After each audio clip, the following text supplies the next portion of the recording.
Hello everyone, শুভ রথযাত্রা। সবাই ভালো থেকো, সবাইকে খুব ভালো রেখো। জয় জগন্নাথ। যেটার জন্য ভিডিও করলাম, চলো সেটা দেখাই।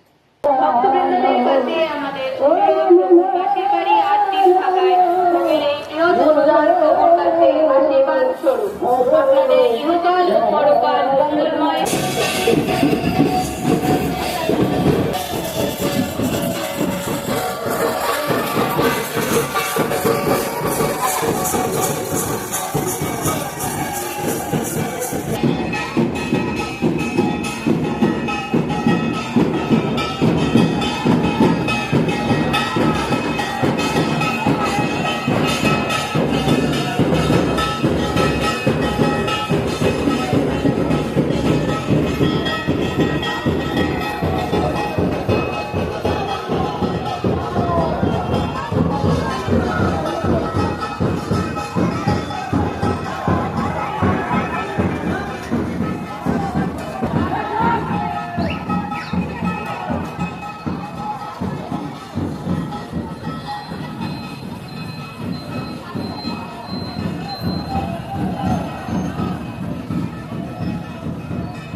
এই রথটা দেখার জন্য সেই দুপুর থেকে ওয়েট করে বসে আছি, তাই তোমাদের সাথেও শেয়ার করলাম।